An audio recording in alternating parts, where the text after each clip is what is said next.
Bom dia a todos. Meu nome é Maria de Fátima, sou voluntária do Grupo Espírita Fraternidade de Caieiras. É com muita alegria que retornamos para mais uma manhã de domingo, com ensinamentos, com as passagens de Jesus. O tema dessa manhã é Parábola do Credor Incompassivo. Nós encontramos em Mateus, capítulo 18, versículos de 23 a 35. Um dos temas preferidos de Jesus é o perdão. Considera-o tão importante que faz dele condição imprescindível ao ingresso nas celestes bem-aventuranças. Diz o Mestre: o reino de Deus é semelhante a um rei que resolveu ajustar contas com os seus servos. Trouxeram-lhe um que devia 10.000 talentos. Talento era uma moeda cujo valor equivalia a 12 quilos e 600 gramas de prata. A dívida do servo, portanto, era imensa, equivalente a 126.000 quilos do valioso metal. Não tendo ele com o que pagar, ordenou o rei que fossem vendidos ele, sua mulher, seus filhos e tudo quanto possuía para pagamento da dívida. O servo, porém, prostrando-se aos seus pés, suplicou: tem paciência comigo, Senhor, eu pagarei tudo. O rei compadeceu-se dele e, movido de compaixão, perdoou-lhe a dívida. O servo deixou feliz o palácio, certamente com a alegria de quem acaba de ganhar a mega-sena acumulada. Na rua, encontrou um de seus companheiros que lhe devia 100 denários. O denário equivalia a 4 gramas de prata, débito pequeno, portanto. Apenas 400 gramas de prata que caberiam na palma da mão. O servo do rei agarrou seu devedor pelo pescoço e quase o sufocava, gritando: paga o que me deves. O devedor, caindo-lhe aos pés, implorou: tem paciência comigo, que te pagarei. Ele, porém, não o atendeu e providenciou para que fosse preso, e preso ficasse até a quitação de seu débito. Algumas pessoas que viram o que se passaram admiraram a intransigência do servo e foram contar ao rei. Este o mandou chamar, dizendo: servo malvado, eu te perdoei toda aquela dívida porque me pediste. Não devias tu ter compaixão? Realmente um absurdo. O rei perdoou-lhes os 126.000 quilos de prata. Ele não foi capaz de perdoar 400 gramas. Indignado, o rei mandou prendê-lo, dizendo que não sairia da prisão até pagar sua dívida. Conclui Jesus: assim também meu Pai Celestial vos fará, se cada um de vós do íntimo do coração não perdoar a seu irmão. A comparação é perfeita.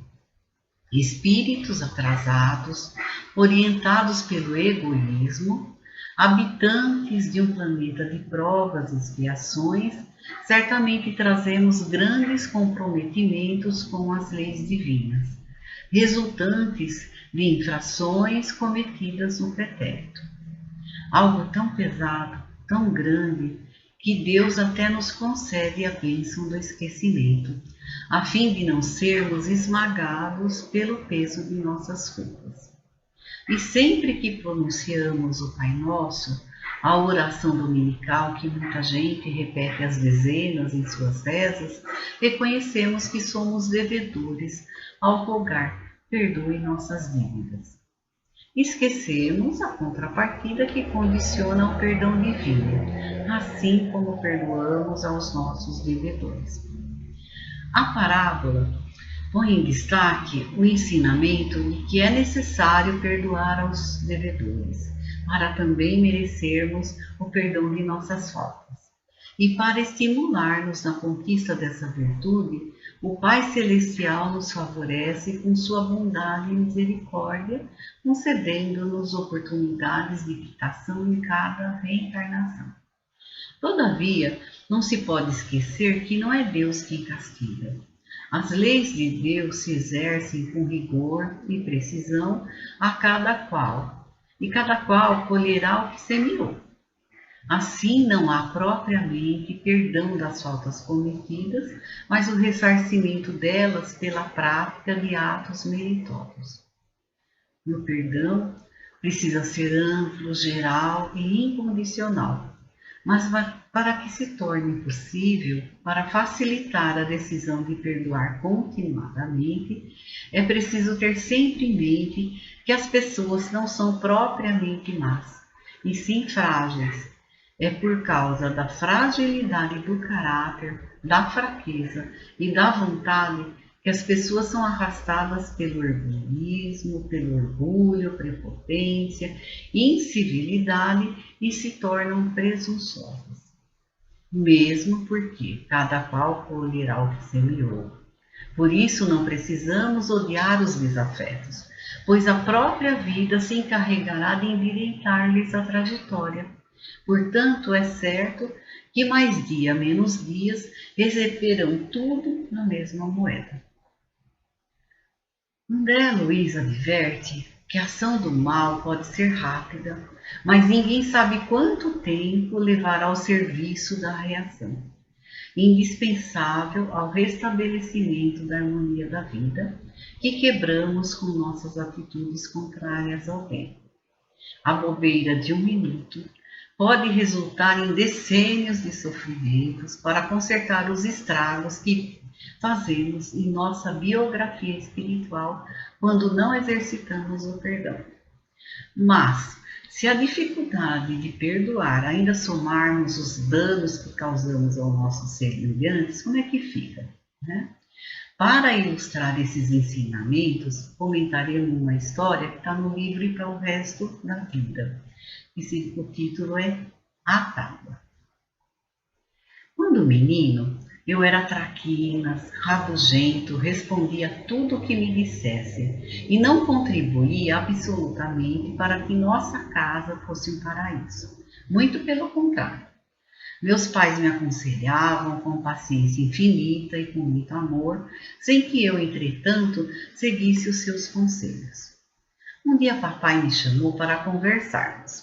Eu tinha feito diabruras de toda espécie e pensei que ele tinha perdido a paciência e ia dar-me uma surra ou um castigo. Ele, todavia, não fez nada disso. Não parecia aborrecido e simplesmente me disse: Filho, eu percebo que você não tem ideia do que é a sua conduta, mas pensei em algo que poderá mostrar-lhe isso muito bem. É uma brincadeira, mas poderá ajudá-lo muito. Venha comigo. Levou-me à sua improvisada oficina de trabalho. Lá dentro falou-me: Veja, tenho aqui uma tábua nova, lisa e bonita. Todas as vezes que você desobedecer ou tiver uma ação indevida, espetarei um prego nela. Pobre tábua. Em breve estava privada de pregos. Mas a cada vez que eu via meu pai batendo o martelo, sentia um aperto por dentro. Até que um dia, quando já havia pouco espaço para outros pregos, eu me compadeci da tábua e desejei de todo o coração vê-la nova, bonita e polida como era. Fui correndo fazer essa confissão ao meu pai e ele, fingindo ter pensado um pouco, me disse: Podemos tentar uma coisa. De cada vez que você se portar bem, em qualquer situação, eu arranco um prego. Vamos experimentar? Os pregos foram desaparecendo até que, ao fim de certo tempo, não havia nenhum. Mas eu fiquei contente.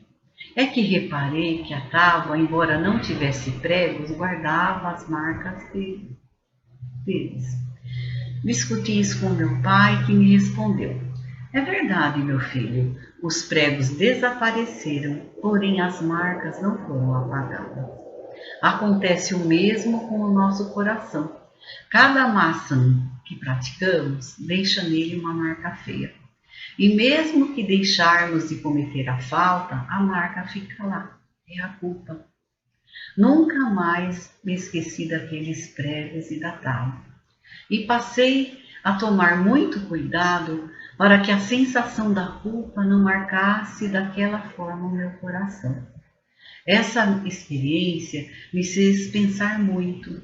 Estou certo de que uma vida digna e bem vivida poderá levar um coração até o fim a se manter livre de qualquer prego e das marcas consequentes. Não é apenas o mal que fazemos aos outros quando perdoamos. É sobretudo o mal que fazemos a nós mesmos. O rancor, a mágoa, o ressentimento, eles são tão desajustantes que será sempre um ato de inteligência cultivar o perdão. Muitas vezes pedimos para esquecer o mal que nos fizeram. Como não estamos com Alzheimer, não seria possível. Peçamos então a Deus para que nos auxilie a lembrar sem sofrimento, a não revidar ou desejar-lhes o mal.